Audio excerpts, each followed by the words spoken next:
Imagine finishing the most exhausting shift of your life. You are finally driving home. Your body is tired. Your eyes are heavy. Then suddenly, your phone rings. Doctor emergency. A little girl has been hit by a car. She is losing blood fast.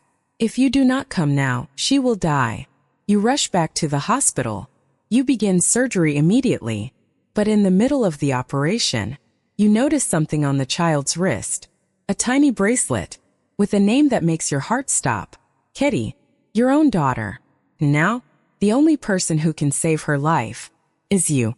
Thank you for listening to this heartfelt story.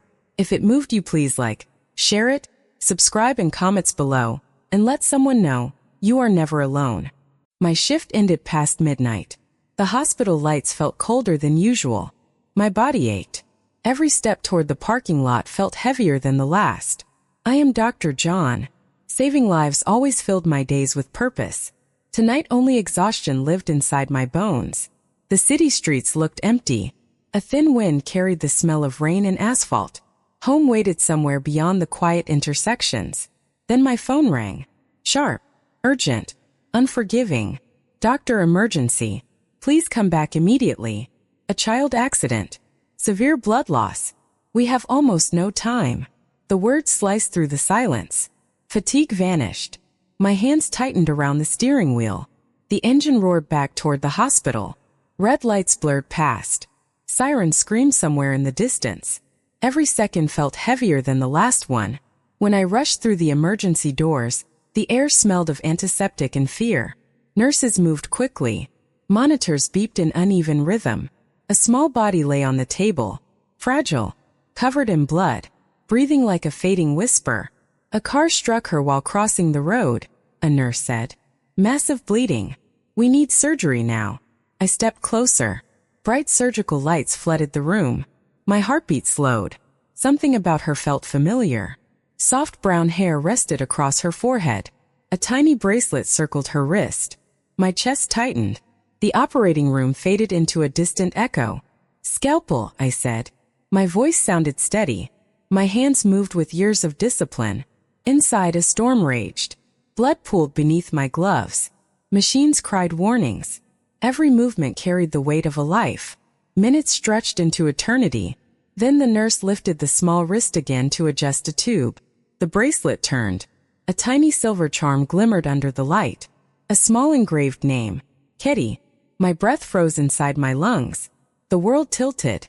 My daughter's name shone from that bracelet while the monitors continued their restless rhythm, and the room filled with a silence so heavy that my hands trembled above the small beating heart, and I realized the child fighting for life beneath the surgical light was my Ketty, and the scalpel rested between my fingers while the machines kept counting every fragile second, and the team around me waited for my next command while my heart thundered louder than the monitors, and the truth spread through my chest like fire, and I leaned closer to her pale face and whispered her name again while the bleeding continued and the clock on the wall moved forward one relentless second at a time, and I forced my hands to move again because her life still rested inside this moment, and the surgery continued while the room held its breath, and I searched her fragile pulse while memories of her laughter filled my mind, and the monitors flickered again as the next critical step began, and the nurse called my name while another wave of blood appeared, and I pressed harder, trying to hold life inside her small body while the truth echoed louder inside my chest, and the operating light burned above us while everything inside me fought between father and surgeon, and the next decision rose in front of me like a cliff while the machines counted every heartbeat, and the room waited for what I would do next as I leaned closer to her again, and the monitor suddenly changed its rhythm while my hands moved deeper into the surgery, and the fragile line between life and loss trembled in front of me while I searched desperately for a way to bring my daughter back from the edge, and the room filled with tension as another alarm suddenly began to sound, and the nurse shouted the numbers rising on the screen while I pressed forward into the next moment of the operation, and the truth continued to echo through my mind while my hands fought to keep her heart beating, and the surgical light glowed brighter above us, while the entire room seemed to hold its breath as the next critical second arrived, and I prepared for the next desperate step in the fight for her life. My hands pressed harder against the wound. Warm blood covered my gloves. The monitor screamed again. Numbers fell, then climbed, then trembled on the edge of silence. "Dr. Pulse dropping," a nurse whispered. The room felt smaller. The bright surgical light burned above us like a silent sun. Every breath inside my chest turned heavy. Ketty lay there so small, so fragile. Memories rushed through my mind. Her tiny hands holding mine while learning to walk. Her laughter in the park. Her voice calling me daddy after long hospital nights. The sound of the monitor dragged me back. Beep, beep, beep. Faster now. My heart followed the same desperate rhythm. More gauze, I said quietly. A nurse placed it into my hand. My fingers moved carefully, guiding the bleeding vessel back into control. Every movement demanded perfect focus. Inside my chest lived chaos. A father feared losing his child. A doctor fought to save a patient. Both souls lived inside my trembling body. Blood pressure unstable, another voice said. I leaned closer. Ketty's face looked pale under the harsh white light. Her eyelashes rested softly against her cheeks. So peaceful. So unaware of the storm around her.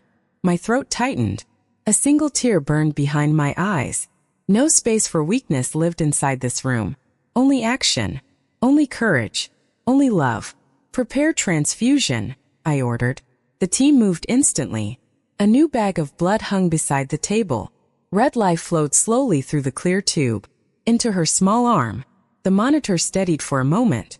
Hope flickered like a fragile candle. I carefully repaired the damaged artery. Thread moved through tissue. Precise. Delicate. Alive.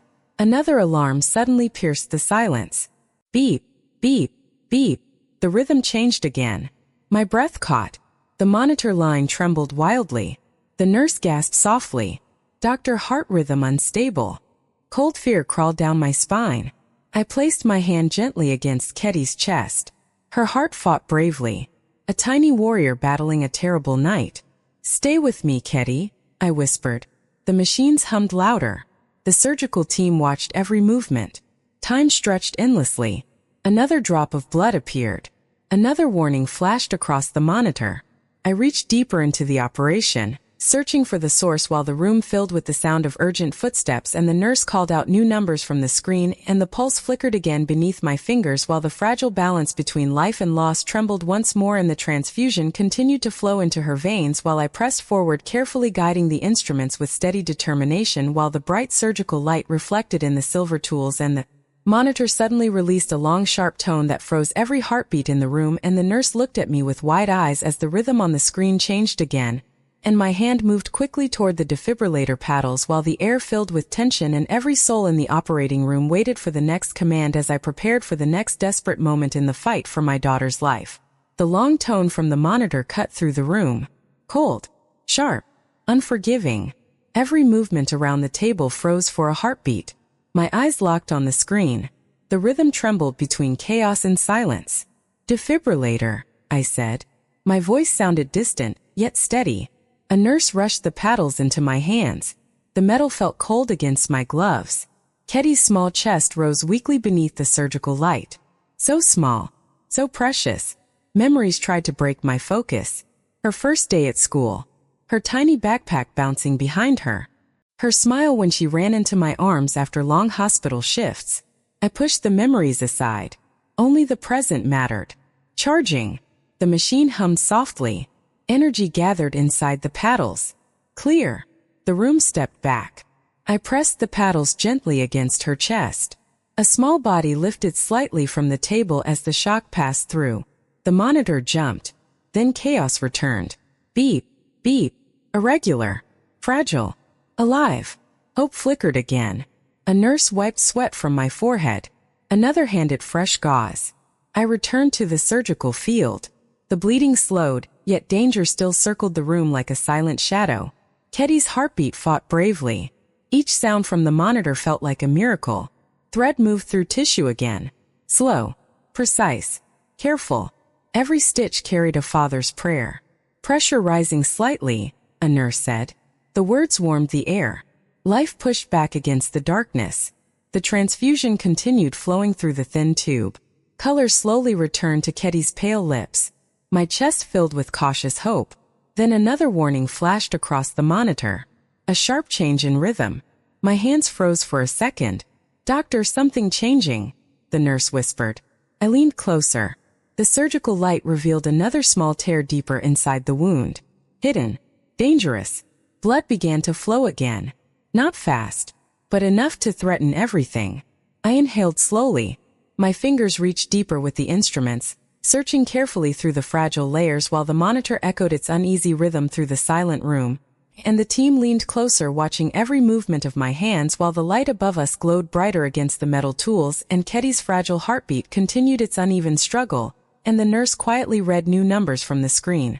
While another drop of blood appeared and I adjusted the clamp carefully trying to secure the vessel before more damage spread while the seconds stretched longer and the room held its breath again as I guided the needle forward preparing the next delicate stitch while the pulse flickered beneath the monitor and the tension inside the operating room grew heavier with every passing moment and my focus narrowed entirely on the small fragile life beneath the surgical light as the next critical second arrived and the nurse suddenly called out another change on the screen while the monitor rhythm shifted once more. And my hands paused for the briefest instant before moving again deeper into the surgery, while the entire room waited to see what would happen next. My hands moved again. Slow, steady, careful. The needle slid through the fragile tissue. One stitch, then another. The bleeding vessel slowly surrendered beneath the clamp. A thin line of blood faded into silence. For a moment the room breathed again. The monitor answered with a cautious rhythm. Beep, beep, beep. Soft, uneven, alive, a nurse whispered. Pressure improving. Hope warmed the cold air of the operating room. I leaned closer to Ketty's small face. Under the bright surgical light she looked peaceful, almost as if she slept after a long day of play. A strand of brown hair rested against her forehead, the same color as mine. My chest tightened again, but my hands continued their work, carefully repairing what the speeding car had torn apart. The transfusion still flowed slowly into her arm. Life traveling through a fragile tube. Quiet miracle. Another stitch closed the wound. Another step forward. Around me the team watched every movement. Silent. Focused. United in one purpose. To keep her heart beating. Suddenly the monitor shifted again. A sharp rise. Then a drop. Dr. Rhythm unstable again, the nurse said. My eyes jumped to the screen. The line trembled like a stormy horizon. I felt the familiar weight return to my chest. Danger remained close. Very close. I checked the repaired artery again. The stitch held, but something deeper stirred beneath the surface. Ketty's chest rose unevenly. Her breathing struggled against the machines. Ventilation pressure increasing. Another nurse reported. I listened carefully. The quiet mechanical breath sounded strained. My fingers gently explored the surgical field again, searching, feeling, understanding. Then I saw it. A small shadow spreading beneath the tissue. Hidden bleeding. Slow, but relentless. I inhaled deeply. More suction, I ordered. The machine hummed as dark blood cleared from the wound. The source revealed itself. A second vessel. Thin, dangerous, overlooked during the chaos of the accident. My hands moved quickly now, guiding the clamp toward the delicate vessel while the monitor behind me continued its restless rhythm, and the nurses watched the numbers climbing and falling on the glowing screen while the surgical light reflected against the instruments and sweat formed along my brow as I reached deeper into the wound trying to secure the fragile vessel before more blood escaped and Ketty's small body trembled slightly beneath the table straps while the ventilator pushed another careful breath into her lungs and the room filled with the quiet tension of waiting as I prepared the next stitch and the clamp settled into place and the bleeding slowed again while the monitor suddenly released a sharp new pattern of beeps and the nurse called out another unexpected change in her heart rhythm while my hands paused for a brief moment above the open wound and every person in the room turned toward the glowing screen as the fragile line began shifting again and I felt the weight of the next decision rising quickly while the machines continued counting every heartbeat and the room waited for what I would do next. My eyes moved from the wound to the monitor. The glowing line jumped wildly across the screen. Beep, beep, beep. Fast, uneven, dangerously unstable. Heart rate rising, the nurse said, her voice tight with worry. The room grew heavy again. The clamp held the fragile vessel in place. The bleeding slowed. Yet Ketty's heart fought a different battle. I placed 2 fingers gently against the side of her neck. Her pulse fluttered like a frightened bird. Alive, but struggling. The ventilator pushed another careful breath into her lungs. A soft mechanical sigh filled the room. I forced my focus back to the surgery. The second vessel still needed repair. Without it, the bleeding would return. Without it, everything we fought for would slip away again. Thread, I said quietly. A nurse placed the needle holder into my hand. The metal felt steady, reliable. My fingers guided the needle forward.